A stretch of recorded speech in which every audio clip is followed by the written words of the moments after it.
Tal vez uno de los mejores lugares para estudiar la historia del pueblo vasco sea este, el archivo y biblioteca de la Fundación Benedictinos de Lazcao en Guipúzcoa.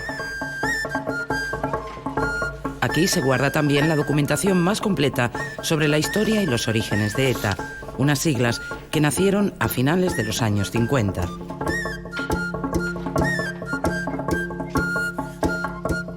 El monje Juan José Aguirre ha pasado mucho tiempo recopilando documentación de todo tipo, un trabajo que en ocasiones tenía sus riesgos.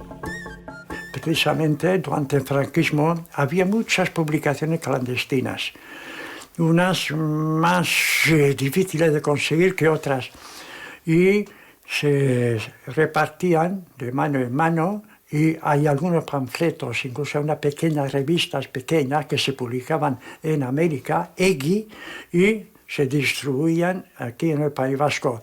Y muchos ponían como membrete, después de leerlo, pásalo a otro. Era un delito. Entonces, tener en la mano una de esas revistas, un poco en aquel momento prohibidas, que estaban relacionados con algo social del País Vasco, porque en aquel momento había que decir, teníamos un enemigo común que era el franquismo, la dictadura, y nos arreglábamos estupendamente entre todos. Entre los documentos más antiguos relacionados con ETA, unos cuadernos de formación. Escritos a máquina por universitarios vascos, su objetivo era formar y concienciar a la juventud de Euskadi sobre la pérdida de sus raíces.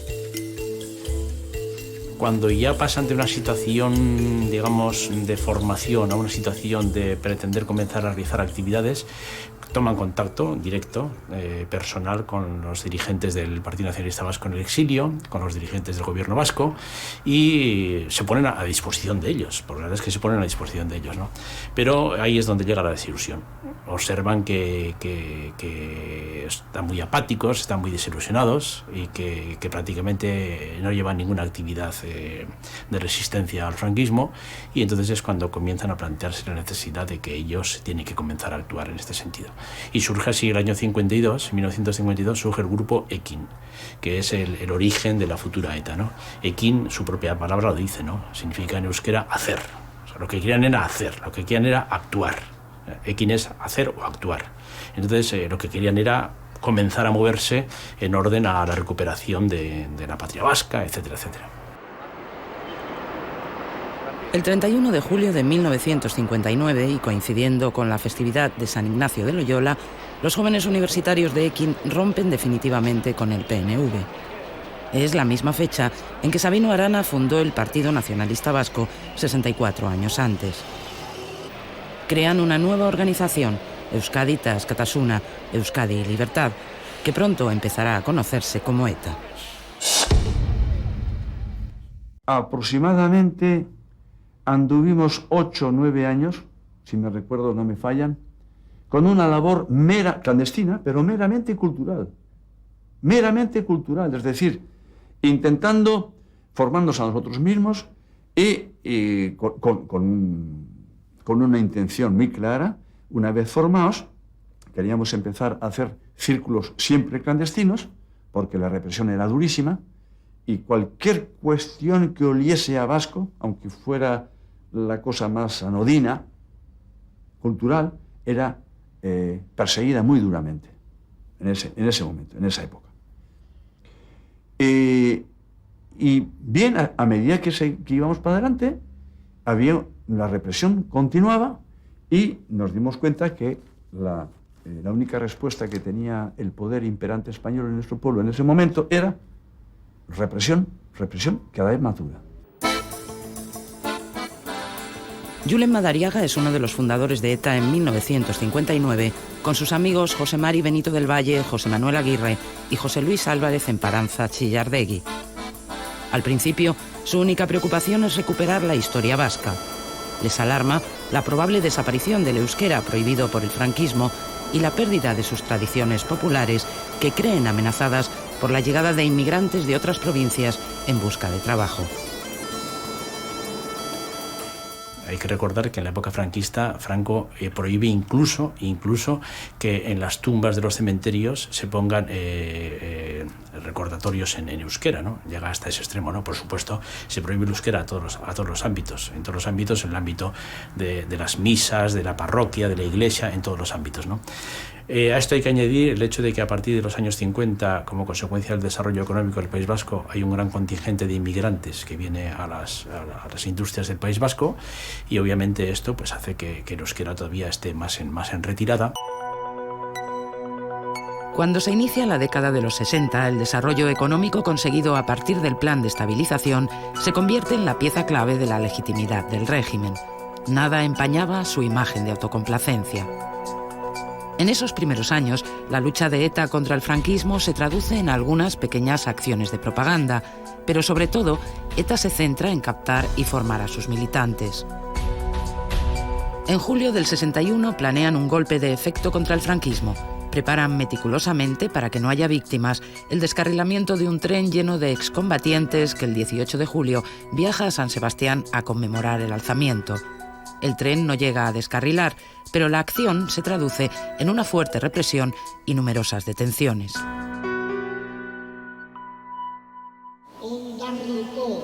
La abadía benedictina de Belloc en Francia va a ser el escenario en mayo de 1962 de la primera asamblea de ETA. 3 años después de su fundación, la organización rompe con el nacionalismo histórico. Conceptos como el de raza desaparecen de su ideario. Se declaran aconfesionales y justifican la violencia como método de resistencia. ETA se define entonces como Movimiento Revolucionario Vasco de Liberación Nacional. Después de la asamblea se hace público un documento, Principios de ETA, que recoge su estado ideológico y constituye también su carta de presentación. ETA, con casi 4 años de vida, era todavía bastante desconocida fuera de los ambientes más politizados. Los 14 delegados que acuden a Belloc deciden también que Zutik será a partir de entonces su publicación oficial de carácter externo.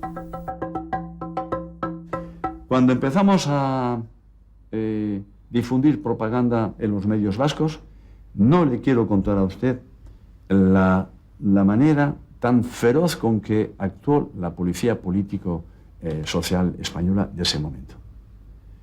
Y cuando vimos que la respuesta era leña y más leña y que ya venían los primeros malos tratos en los primeros detenidos, empezaron las primeras, entre malos tratos y semitorturas, no era todavía la tortura que conoceríamos más tarde.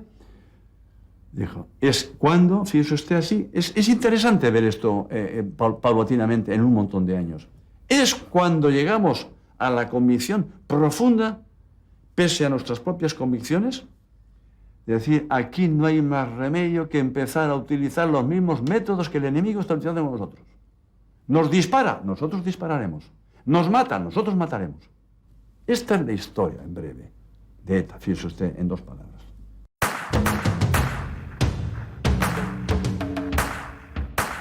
Cuando realmente se plantea el tema de la violencia es a partir de los años 62-63, pero es a imitación o siguiendo el ejemplo de los movimientos anticolonialistas. La guerra de Argelia va a tener una importancia fundamental. Es decir, que la revolución argelina, los grupos clandestinos que luchan en la revolución argelina, e incluso la propia revolución cubana de 1959, aunque quizá menos, tienen una gran influencia en la deriva, en la evolución de ETA hacia un grupo violento. En el 64, ETA aprueba un documento, La Guerra Revolucionaria, que será editado más tarde con el título La Insurrección en Euskadi. Elaborado por Julen Madariaga, en aquel momento jefe militar de la organización, es la mística del guerrillero con connotaciones de misticismo religioso.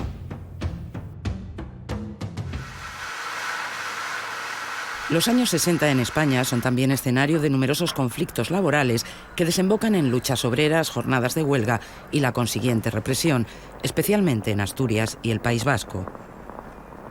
Algunos militantes de ETA, influidos por estos movimientos, pedirán un giro hacia el marxismo.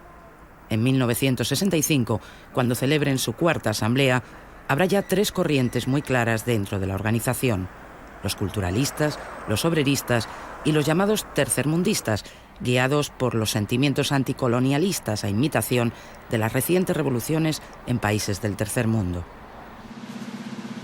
Xavier Zumalde, conocido después como el Cabra, ingresa entonces en ETA. Recién llegado se le nombra jefe de la sección militar con el objetivo de entrenar y preparar una sección armada para desarrollar la guerra revolucionaria. Zumalde dejó de colaborar con ETA en 1975 tras la muerte de Franco. En aquel momento tenemos un manual de ETA que prácticamente está copiado del Frente de Liberación Argelino, en el cual se desarrolla la lucha armada con la técnica o la táctica de crear la reacción-represión, más reacción. Es decir, es lo que llamamos la guerra revolucionaria. Y a partir de ese momento yo me pongo a organizar unas secciones armadas. No tenemos experiencia, no tenemos armas, no tenemos dinero, no tenemos organización, no tenemos ni siquiera hombres. Y tengo una experiencia de montaña, me gustan las armas, desde niño ya fabricaba armas, hacía armas y tal. Y todo esto lo traslado a crear esa organización etarra, es decir, la primera militar que se llama. Desarrollo manuales, desarrollo tácticas, desarrollo estrategia, y empezamos a movernos en las montañas, empezamos a hacer pequeñas acciones, primero colocando icurriñas, después haciendo muchas pintadas, terminamos asaltando granjas de falange, terminamos volando ferrocarriles, centrales de teléfonos, y ya hay una dinámica bastante interesante porque hemos creado una organización bastante fuerte. Muchos de los que más tarde serían nombres conocidos en ETA, como Argala, Echave o Chomin, se entrenaron con Zumalde. Pero el Cabra y sus hombres se separaron pronto de ETA, funcionando como un grupo autónomo, aunque colaborando con la organización en ocasiones. En 1968 la mayoría de ellos fueron detenidos o tuvieron que exiliarse a Francia, como el propio Cabra.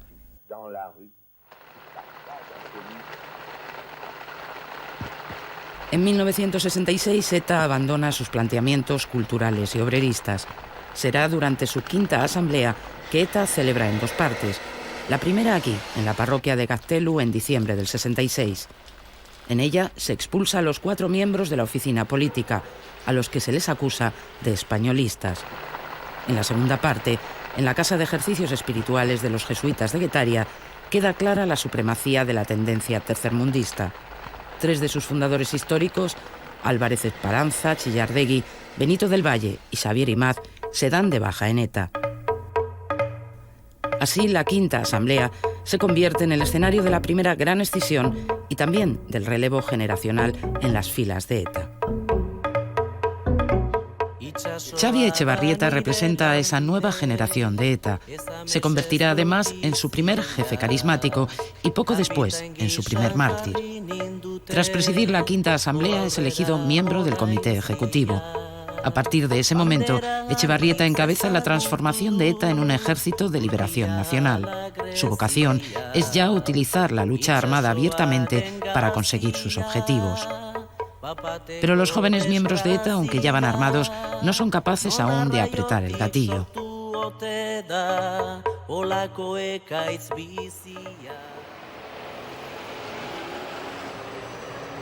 El 7 de junio del 68 supone para ETA un punto sin retorno. Xavi Etxebarrieta, de 23 años, y su amigo Iñaki Sarasqueta, de 19, viajan en coche por la Nacional 1. Van a recoger un cargamento de dinamita para cometer un atentado en San Sebastián. En el kilómetro 446, a la altura de Aduna, les para el guardia civil de tráfico, José Antonio Pardines, que les pide la documentación. Cuando el guardia descubre que la matrícula no coincide con el número de bastidor, Etxebarrieta sale del coche, le dispara por la espalda y lo remata en el suelo. Los 2 miembros de ETA huyen y se esconden en la Venta Undi, en las afueras de Tolosa. Cuando salen de allí, a las pocas horas, les para una pareja de la Guardia Civil. Hay un tiroteo. Sarasqueta sale corriendo, pero Xavi Etxebarrieta resulta muerto. El guardia civil José Antonio Pardines Arcay, la primera víctima de ETA, tiene al morir 25 años. Llevaba uno destinado en el País Vasco. Gallego, nacido en Malpica, a pocos kilómetros de La Coruña, era hijo y nieto de guardia civil. Hasta su pueblo natal lo traen desde el País Vasco el 10 de junio de 1968, 3 días después de su muerte. Los periódicos de la época hablan de un entierro multitudinario, pero no hacen ni una sola alusión a ETA. Xavi Etxebarrieta es el primero que mata en ETA, pero también es el primero que muere. Vengar al amigo caído se convierte en una obsesión para sus compañeros de militancia, que ahora, por primera vez, se atreverán a matar. Etxebarrieta se transformará así en un icono dentro del entorno de ETA y de la izquierda abertzale. Mucho se había escrito sobre la lucha armada, sobre el atentado a las fuerzas de seguridad, ¿no? Y es este momento, es este acontecimiento de que uno efectivamente se lo cree y mata a un guardia civil, a continuación la Guardia Civil le mata al que había matado al guardia civil, y ya en ese momento pues se produce no solo la asunción teórica de una serie de documentos que habían estado bailando de mano en mano, sino el hecho más cercano que me han matado a un amigo, o cumplo con lo que estaba diciendo, o desaparezco del mapa, ¿no? Entonces una especie de compromiso, de afecto al caído, de venganza por el muerto, que se sumaba pues a toda la palabrería más o menos teorizada que había corrido en el seno de ETA desde el año 62 o antes. ETA decide acabar con la acción que Etxebarrieta ha dejado a medias, la operación Sagarra o Manzana en euskera, el primer asesinato premeditado de su historia. El 2 de agosto de 1968, Melitón Manzanas, comisario jefe de la Brigada Político-Social y símbolo de la represión franquista, cae asesinado de 7 tiros a la puerta de su casa, Villa Arana, en Irún. Yo no quiero justificar el asesinato de Manzanas por el bagaje político-policial que tuviera en aquel momento, ¿no? Es cierto que era un policía muy conocido por la gente de izquierdas, por sindicalistas, por los huelguistas de Mieres, por los huelguistas de Bilbao, por todo el mundo que se enfrentara de alguna manera al régimen autoritario aquel, ¿no?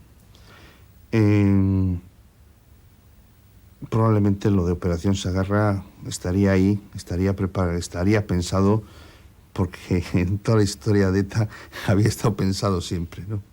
Y periódicamente surgía la tentación de actuar contra esta persona, ¿no?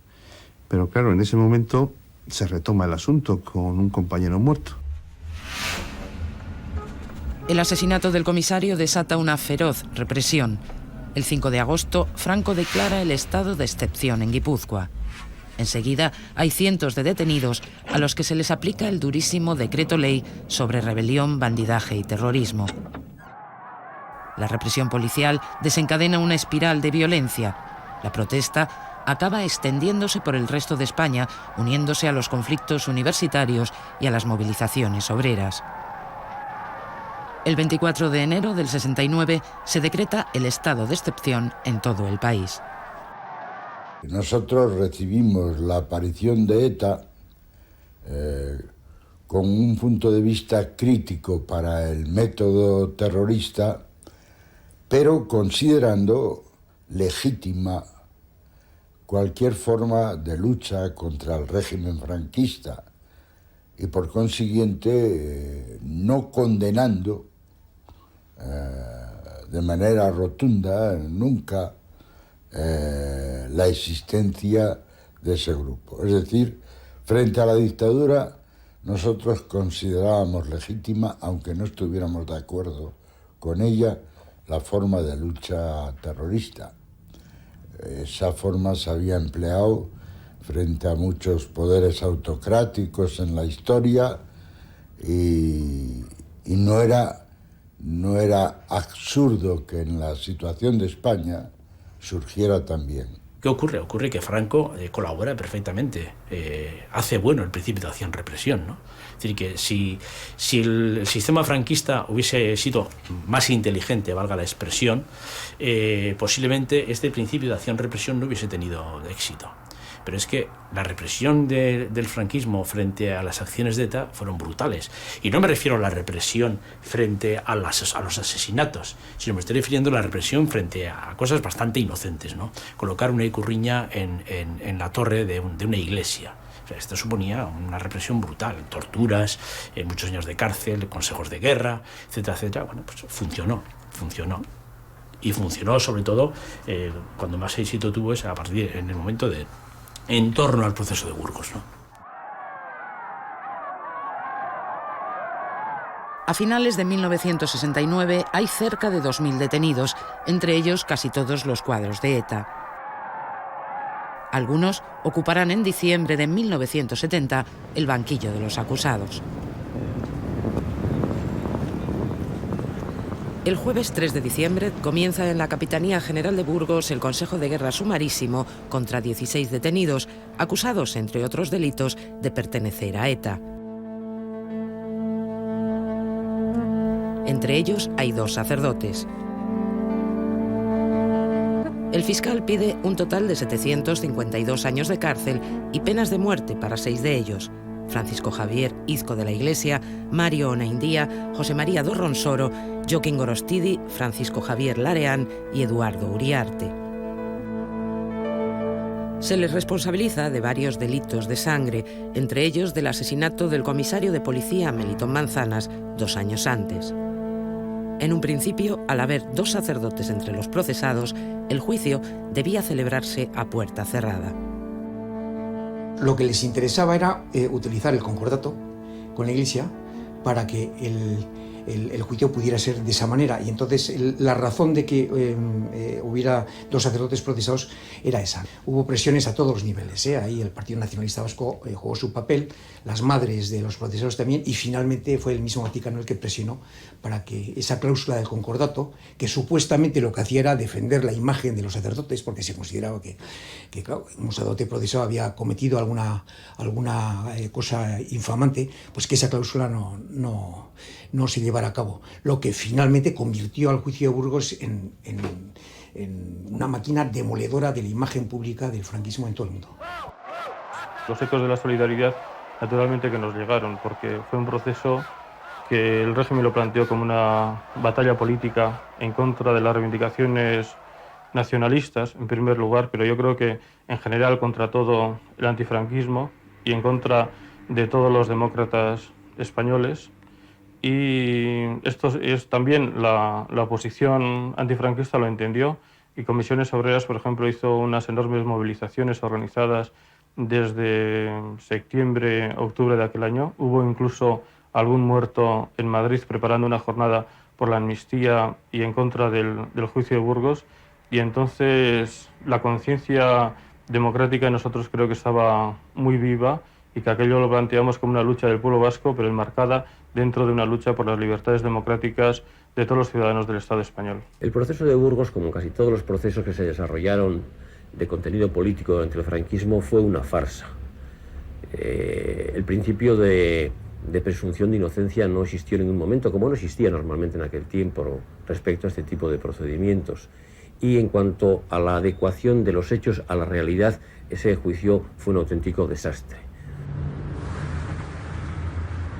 El 9 de diciembre, Mario Onaindía es el último acusado en ser interrogado. Acaba su declaración con un Viva Euskadi Libre que pone en pie al resto de los procesados. Quiero aprovechar esta ocasión para agradecer la lucha del pueblo vasco y la presión que sufre con Euskadi hacia El juicio público termina con todos cantando el himno del soldado vasco, coreados por parte del público.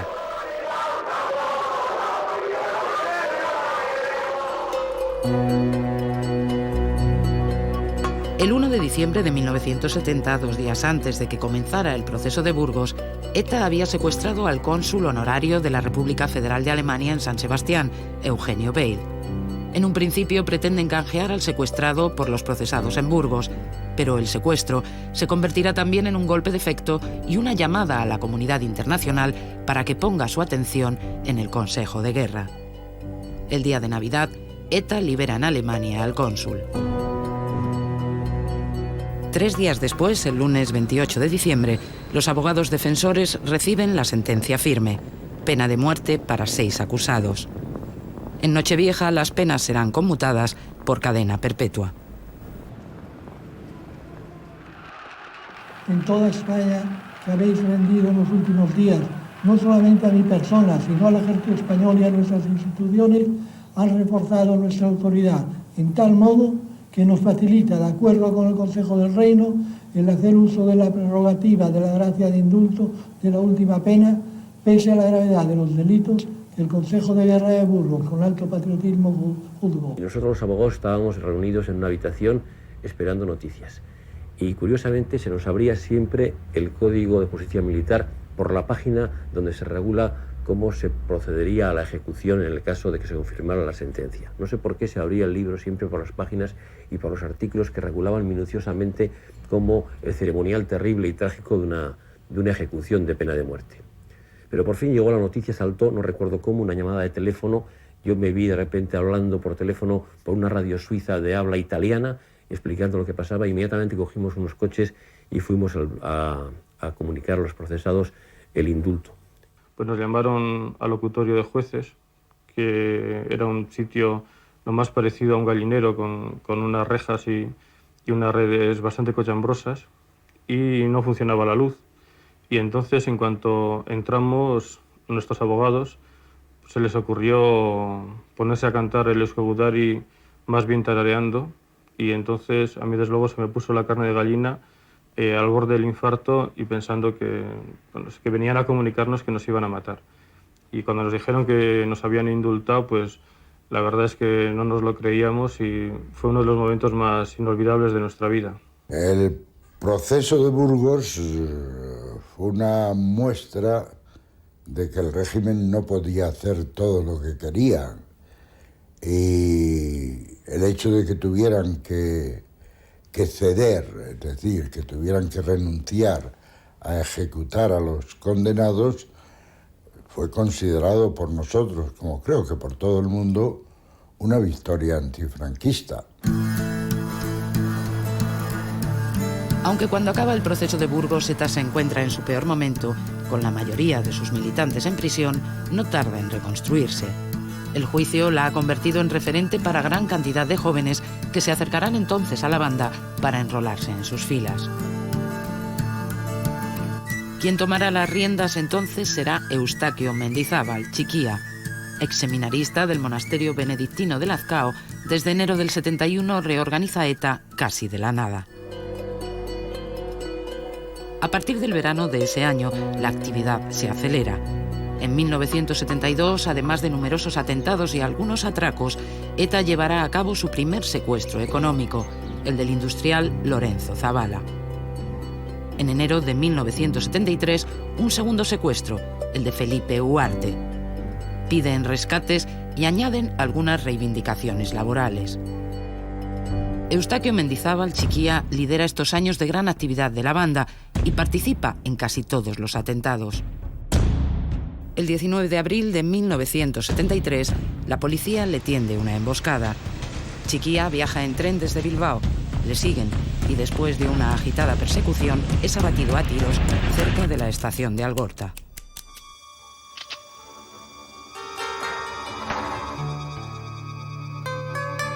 En unos meses ETA reorganizará el frente militar y pondrá en marcha la Operación Ogro, el segundo asesinato premeditado de su historia. El comando que llevará a cabo esta operación tiene el nombre del jefe militar de ETA que la policía acaba de matar, Chiquía. José Miguel Beñarán Argala, Iñaki Mújica Ezquerra e Iñaki Pérez Wilson forman parte de ese comando, unos nombres que dentro de poco se convertirán en parte de la cúpula de ETA. El almirante Carrero Blanco es en 1973 algo más que el presidente del gobierno de Franco. Es su heredero y delfín político. A la muerte del dictador, Carrero Blanco supone la garantía de la supervivencia del régimen. Al principio se planea un secuestro, pero ante la dificultad de llevarlo a cabo, se decide asesinarlo.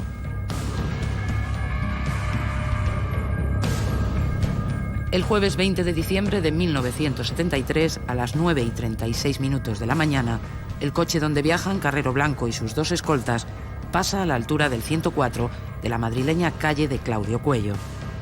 La explosión de una bomba lanza el vehículo a 35 metros de altura, por encima de los edificios, hasta caer en el patio de la casa de los jesuitas.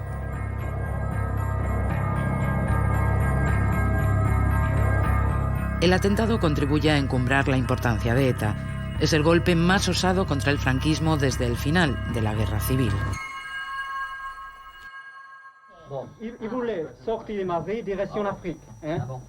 El 14 de enero del 74, casi un mes después de la muerte de Carrero Blanco, ETA convoca en Burdeos a la prensa internacional. Una rueda de prensa secreta donde reivindican el atentado y explican algunos detalles sobre su preparación. The Franco regime become more militarily and more repressed, then we'll have to continue the struggle, and then we'll act with all our strength and with all our people in putting into the struggle. Nowadays, because of the conditions of Spanish government, the conditions of the Basque country, often we don't use all our firepower. If you want, but if the Spanish government becomes more repressive, we will use all our means. Después del atentado contra Carrero Blanco, es el gobierno quien va a poner más medios en la lucha contra ETA.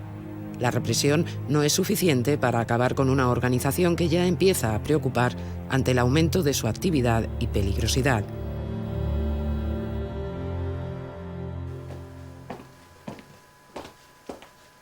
Es entonces cuando aparece en la historia de ETA Mikel Lejarza, Lobo. No es el primer infiltrado en la organización, pero sí el que llega más arriba y más lejos y consigue asestar golpes más duros. Cuando la operación Lobo terminó, ETA puso precio a su cabeza. La situación era crítica porque realmente los servicios secretos tampoco sabían prácticamente casi nada sobre ETA. Había muy poquita información.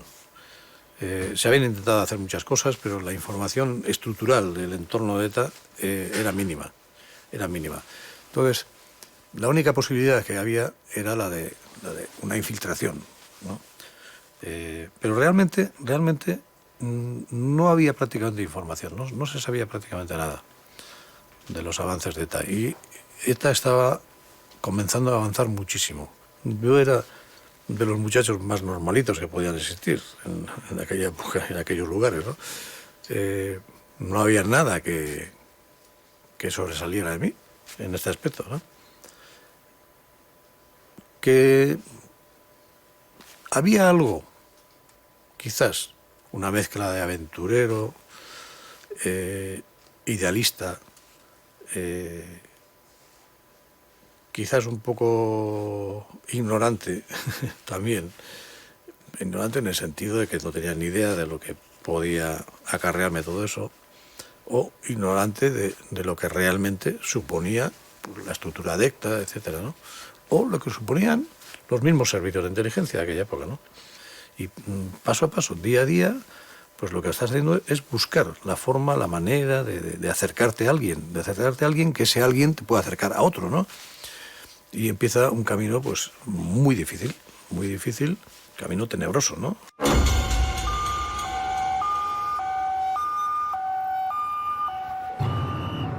El viernes 13 de septiembre de 1974, a las 14:35, el centro de Madrid se conmociona con un atentado salvaje e indiscriminado. 12 personas mueren y hay más de 70 heridos. La explosión en el número 4 de la madrileña calle del Correo, en la cafetería Rolando, próxima a la Dirección General de Seguridad. Los terroristas esperaban asestar un duro golpe al cuerpo de policía, pero todos los fallecidos son civiles. ¿Me podría decir su nombre, por favor? Emilio Candil García. ¿Qué hacía usted en el momento del accidente? Bueno, pues estaba trabajando en la barra. Entonces un cliente me pagó, fui a cobrar y en ese momento no me di cuenta de más. Me dio una corriente que me enterró de escombros.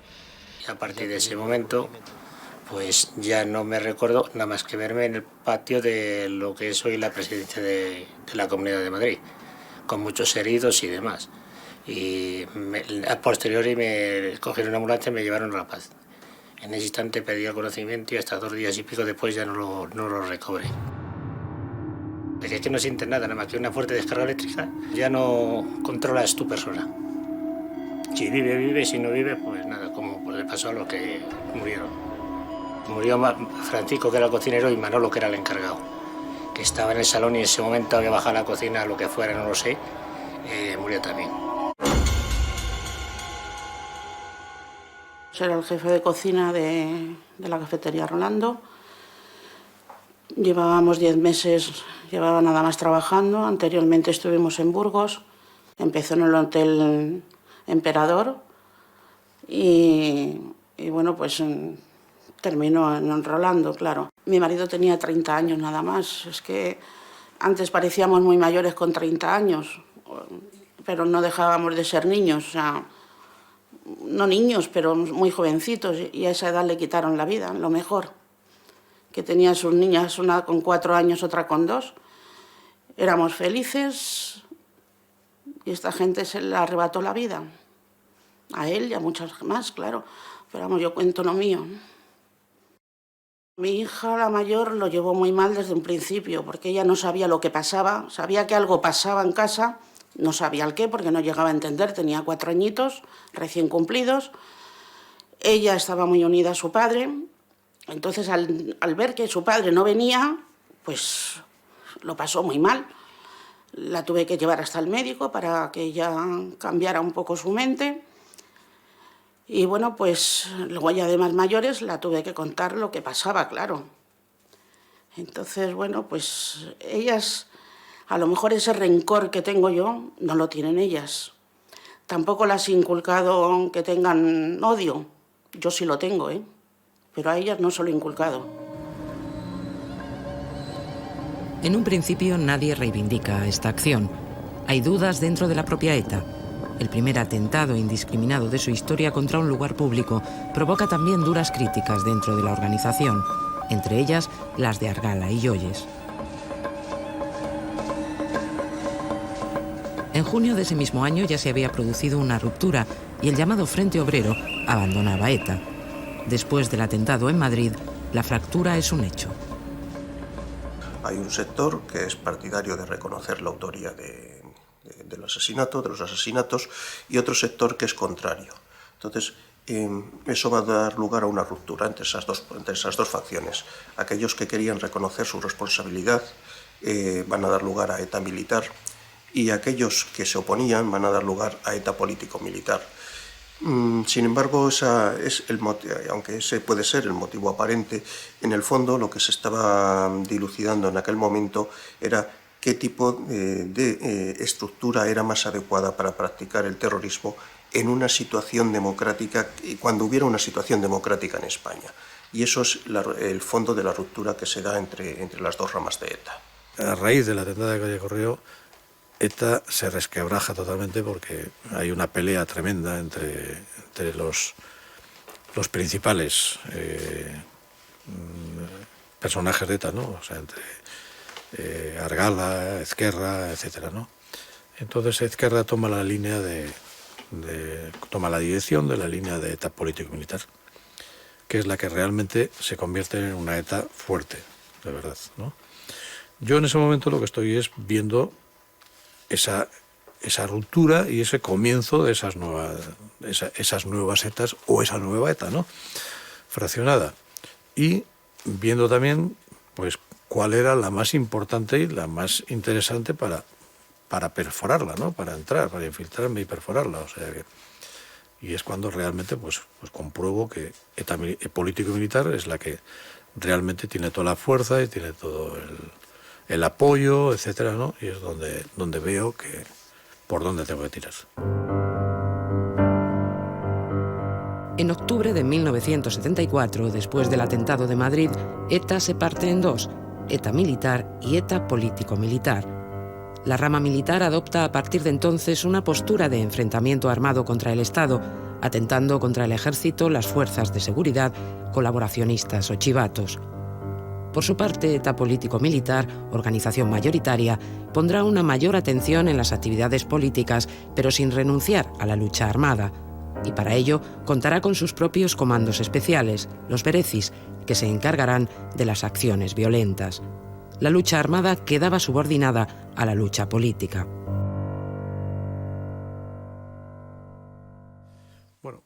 Mientras, Miquel Lejarza Lobo va ganándose la confianza de los militantes y jefes de ETA político-militar. Gorka, que así le llaman, no será un militante más, y entre sus responsabilidades estará la de conseguir pisos para la organización en Madrid y Barcelona. Es como la pesca, ¿no? Es lanzar el cebo para que vayan picando, ¿no? Entonces tú tienes que despertar el interés de ellos, que es complicadísimo, lógicamente, pero con el tiempo, poco a poco, pues es lo que hay que conseguir. Y tú tienes que dividirte en dos mitades, lógicamente. Por una parte está Miquel Lejarza Lobo, que tienes que tener muy claro dónde estás y con quién estás. Y por otra parte, eres Gorka, que es dónde estás infiltrado y dónde estás y dónde corres el peligro, ¿no? Lógicamente.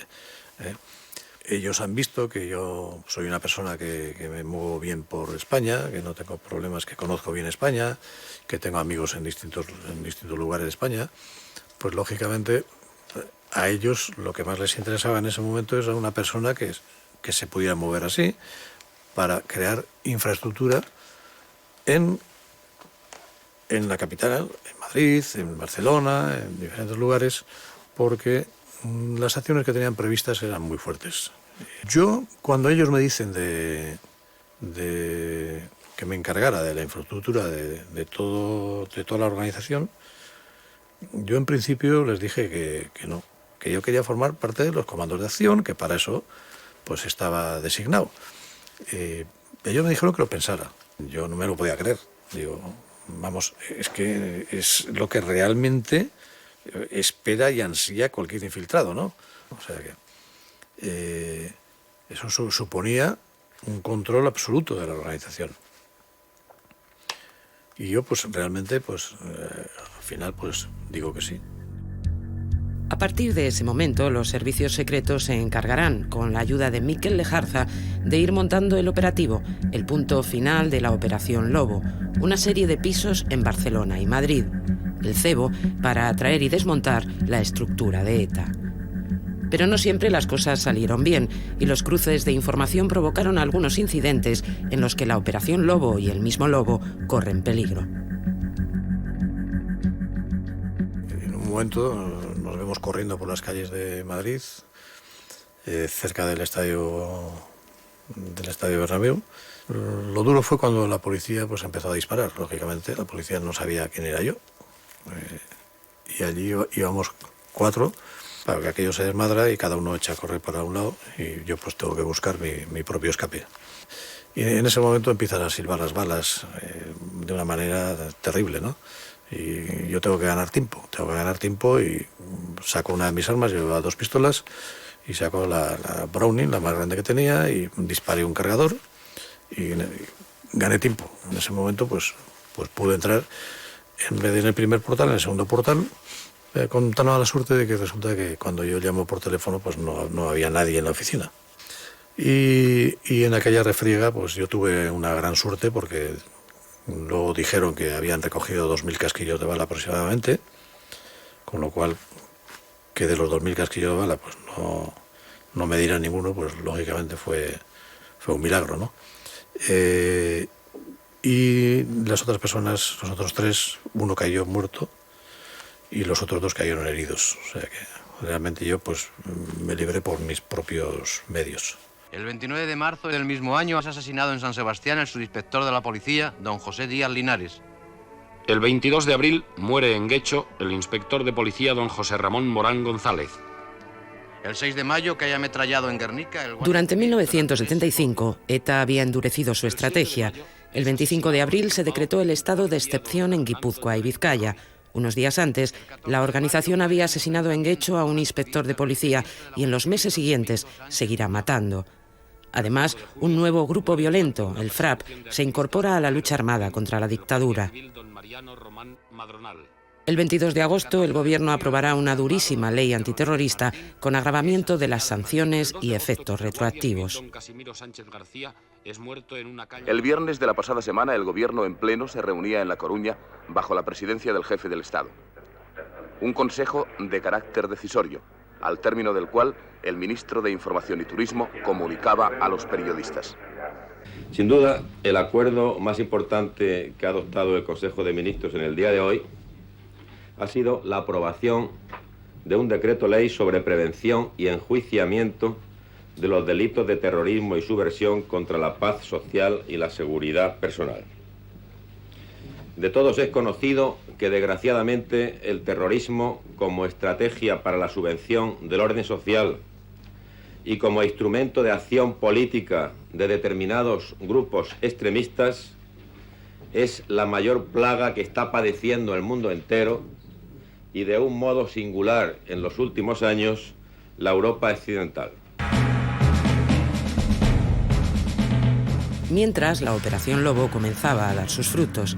Aquel verano de 1975 se producen numerosas detenciones en Barcelona, Madrid, País Vasco y Galicia en una operación sin precedentes. No solo caen un gran número de miembros y dirigentes de ETA, sino de otras organizaciones como el FRAP.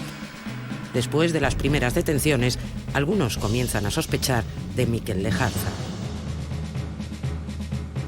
Cuando quedamos por la mañana, veo a Ezquerra, a Juan Cruz Unzurruzaga y a Moncho con unas caras muy traspuestas, ¿no? O sea y me dicen, Gorka, conduce hacia las afueras. Y yo presentí algo muy extraño, la verdad que lo presentía, ¿no?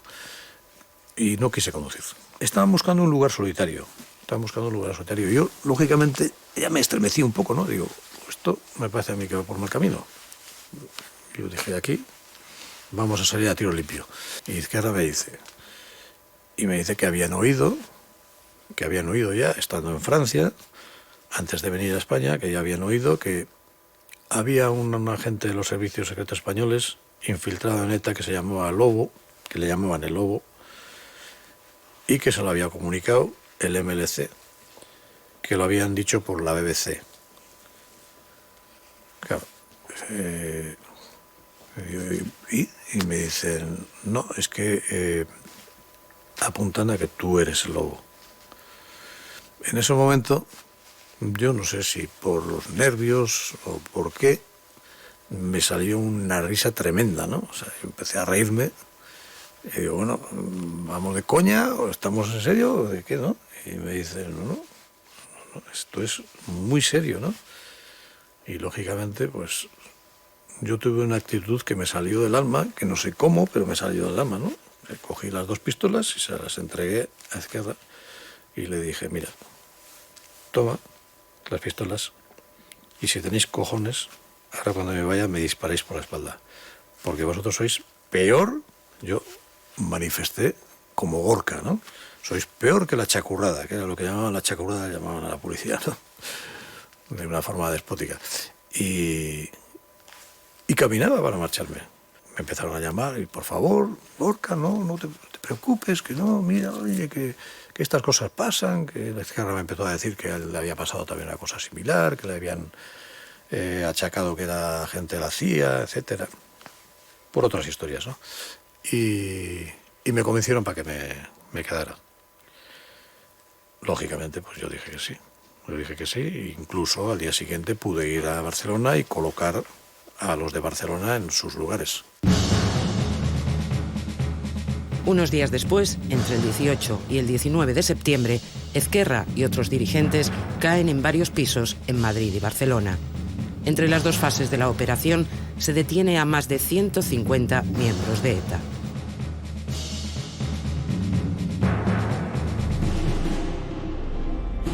El régimen franquista estaba en plena descomposición, pero insiste en dar muestras de fortaleza. Entre agosto y septiembre de 1975, 4 consejos de guerra sumarísimos dictan un total de 11 penas de muerte, entre ellas las de 3 militantes de ETA, Ángel Otaegui, Antonio Garmendia y John Paredes Manot, Chiqui. Allí todo de militares, no nos dejaron hacer nada. Ya cuando se iba a marchar, le digo, tampoco un beso me pueden dar de beco. Y fui así, le abrí la camisa y llevaba la camisa como ese pantalón negro. Y le digo, yo, uy, ¿cómo llevas el cuerpo, Maitía? ¿Qué te han hecho? Dice, ¿qué me han hecho, mamá? No te lo imaginas. Entraba uno a hacerme lo que me tenía que hacer y ¿sabes lo que me decía? Vasco extremeño, qué duro eres. Que no hablas nada. Dice, ¿qué ibas a hablar, mamá? Tú estate tranquila, mamá, que todo lo que dices de mí no es verdad, mamá. Pero no importa, yo ya sé lo que... ¿Ya sabes lo que te van a hacer? Yo, sí, es todo lo que hablé con él. Sí, mamá, yo lo supe en el momento que me cogieron. Y me dices tan sereno, estaba sereno, Yo estaba mucho peor que él, y mi hermana igual. Y me dices tan sereno que qué te iban a hacer. Sí, mamá, cuando me cogieron yo ya sabía lo que me iban a hacer. Pero tú no te apures. Vas a perder un hijo, pero vas a ganar muchos hijos en Euskadi. Pues se lo llevaron ya con fogoneta, ya no hablé más con él. Aquello fue una comedia. Aquello no fue un juicio. Porque un juicio tienen que dejar las dos partes hablar, ¿no? Los abogados de mi hijo no hablaron nada. Nada más que los abogados de los militares. El 26 de septiembre, el Consejo de Ministros indulta a 6 de los condenados, uno de ellos el militante de ETA, Antonio Garmendia, que ha quedado inválido a consecuencia de su detención. Se confirman las otras penas de muerte impuestas a 3 militantes del FRAP y a 2 de ETA. 24 horas después, el 27 de septiembre, se cumplen las sentencias. Los 3 condenados del FRAP, Humberto Baena, Ramón García Sanz y José Luis Sánchez Bravo, son fusilados en el cuartel de Hoyo de Manzanares, en Madrid. A John Paredes Manot, Chiqui, lo fusilan en Barcelona voluntarios de la Guardia Civil. A Ángel Otaegui lo ejecuta en Burgos un pelotón de voluntarios de la Policía Armada. Son las últimas ejecuciones de un régimen moribundo. Hay quien cuenta que incluso la víspera de los asesinatos, Franco ordenó que no se le despertara para no tener que oír la petición de clemencia del Papa Pablo VI. Nadie logra parar la terrible historia, ni los telegramas del entonces presidente de la Comunidad Europea, ni del secretario general de la ONU. Tampoco el clamor de media Europa, que se echa a la calle para protestar por el franquismo. 18 embajadores europeos salen de España llamados por sus gobiernos para consultas. Las embajadas españolas en varias ciudades sufren ataques de los manifestantes y la de Lisboa es incendiada. El sábado 27 de septiembre, el mismo día de las ejecuciones, comienza en el País Vasco una huelga general de 3 días. Y aunque estaba vigente el estado de excepción en Vizcaya y Guipúzcoa, unos 200.000 trabajadores la secundan. A esto se unirán manifestaciones en todas las ciudades importantes y funerales en recuerdo a esas últimas víctimas.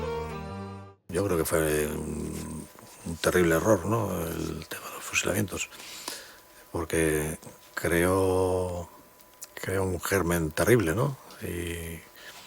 Y eso pues conllevó a que todas estas revueltas sociales y toda esa amalgama de gente de alguna manera afín a ETA, al sentido de ETA y todo esto, pues de alguna manera se echara a la calle y se echara pues a favor de la organización, ¿no?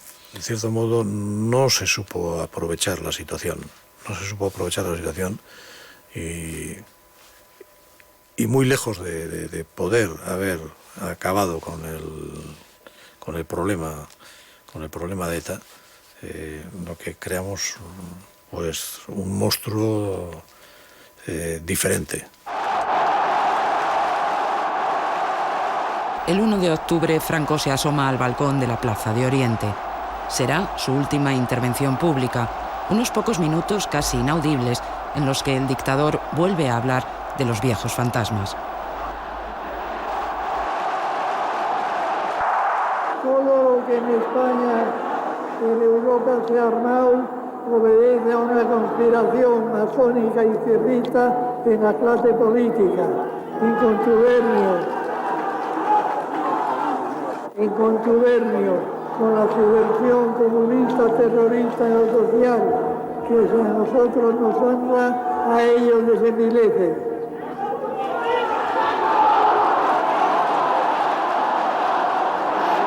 ¡Viva España!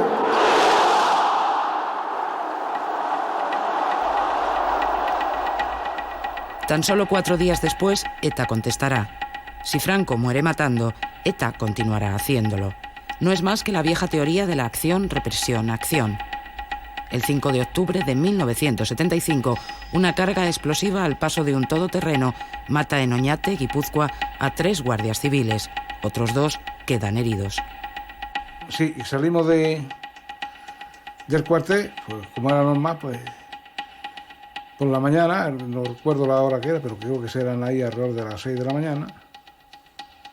Estábamos haciendo servicio en un control de cartera, nos llamaron por teléfono que subiéramos al santuario, que había una icurriña, en aquella fecha la icurriña está prohibida, y en la icurriña, en el indicador de carretera que estaba, había como fuesen dos explosivos. Aquello se tiró abajo y aquello no era explosivo, aquello era la trampa para llegar arriba. Y a la puerta fue ya cuando nos pusieron el artefacto. Yo de aquello no recuerdo absolutamente nada, hasta que me lo dijeron en el hospital lo que había pasado. Pero en el hospital yo que estuve mucho tiempo también sin conocimiento. Estuve en la UCI mucho tiempo, estuve varios días en la UCI, varios días. Quedé 30 y tantos. Todas mis lesiones fueron en la cabeza. Yo es que según tengo entendido, el coche de la explosión fue a 20 metros y a mí me cogieron unos metros fuera del coche. O sea que a mí todavía no me explico por la parte de yo salir del coche. Me tuvieron en la losa con los difuntos, según un compañero, me estuvieron varias horas allí esperando que me muriera. De momento me rompió la vida, pero bien rota. Porque, claro, yo me casé, pero quizás sería a los 2 años, pero en aquel momento conmigo no contaban. En aquella fecha pues no se tenían miedo, lo que es miedo, pues no, poco respeto, y los que llegan más nuevos, pues más.